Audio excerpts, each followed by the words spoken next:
Hello student, तो आज हम जो एमसीक्यू सॉल्व करने वाले हैं वो ऑलरेडी 2024 के मार्च के एग्ज़ाम में आ चुके हैं।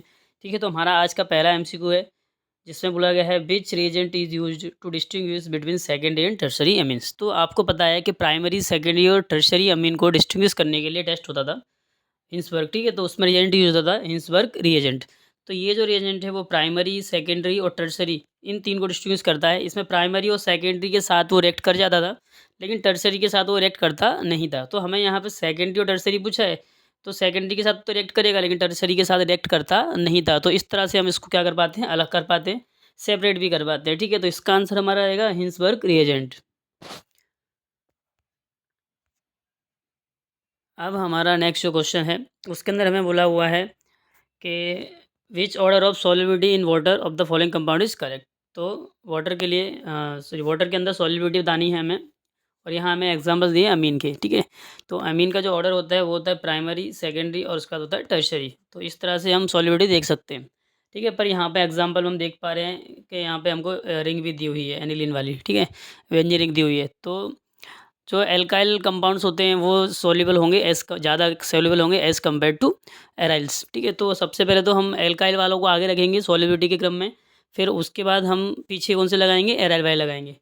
तो उस हिसाब से देखो ये तो इसमें बीच में है तो ये ऑप्शन नहीं आएगा। ठीक है, इसमें देखो ये सेकेंडरी है और ये प्राइमरी है, ये भी नहीं आएगा।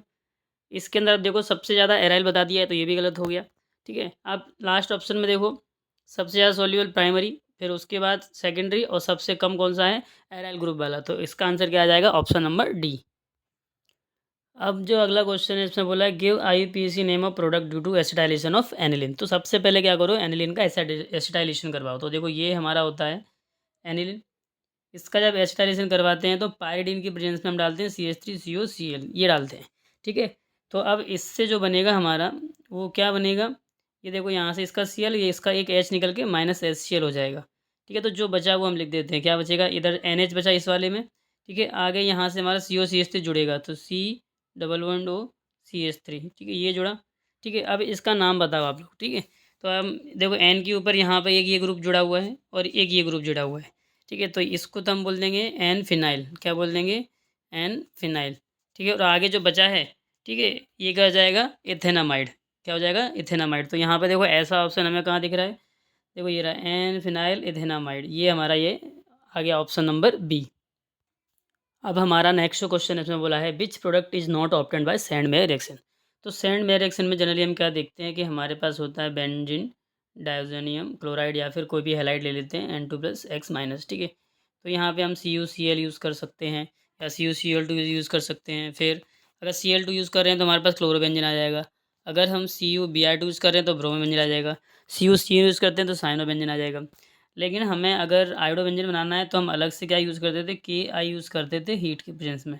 ठीक है, तो ये KI यूज़ करते तब हमको आयोडो व्यंजन बनता था। तो ये जो है सैंडवेयर का पार्ट नहीं होता है, सैंडवेयर का पार्ट में हमें ये मिल जाएगा। ठीक है, तो आयोडो व्यंजन जो है हमारा सैंडवेयर रिएक्शन से बनेगा नहीं। अब हमें नेक्स्ट जो क्वेश्चन दिया है उसमें पूछा है which amide give propanamine by Hofmann bromide reaction. तो देखो हॉफमैन ब्रोमाइड रिएक्शन जो होती है वो इस तरह से होती है RCONH2। इसमें हम लोग क्या डाल देते, Br2 और NH डाल देते हैं हम लोग। ठीक है, चार ONH जनरली हम यूज़ करते थे। तब इसमें से क्या होता था, ये जो CO वाला पार्ट है ये निकल जाता था और हमें RNH2 मिलता था, और साथ में ऐसा बाय प्रोडक्ट भी मिलते थे।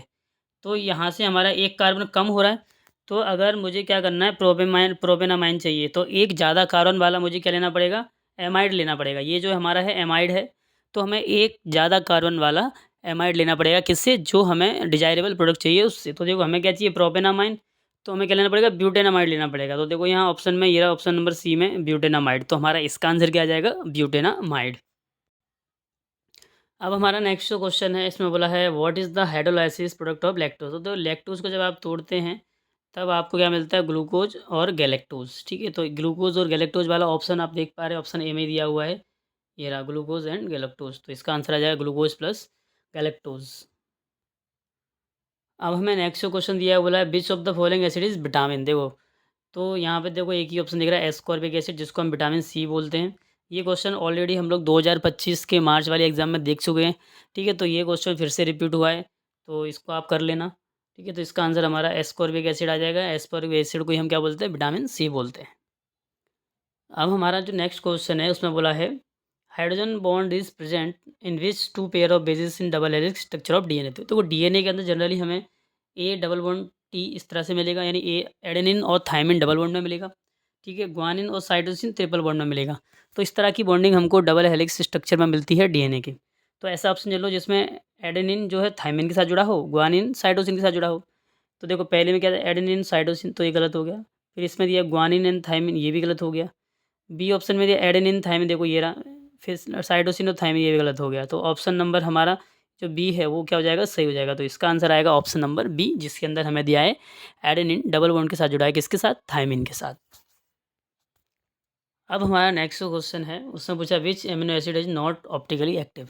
तो हमें पता है बुक के अंदर हमें दिया है कि ग्लाइसिन के अलावा, ठीक है, ग्लाइसिन जो है, ग्लाइसिन उसके अलावा जितनी भी नेचुरली अगरिंग एमिनो एसिड्स हैं, स्पेशली अल्फा एमिनो एसिड, वो क्या है, ऑप्टिकली एक्टिव हैं, सिर्फ किसको छोड़ के, ग्लाइसिन को छोड़ के। तो हमें यहाँ यही पूछा हुआ है कि कौन सी ऑप्टिकली एक्टिव नहीं है, ठीक है। तो वो हमारी आ जाएगी ग्लाइसिन, ठीक है। तो इसका जो कारण होता है वो अल्फ़ा कार्बन एटम की अराउंड एसिमेट्रिसिटी होती है, ठीक है। तो वो आप देख सकते हैं, बुक के अंदर आपको मिल जाएगा, ठीक है।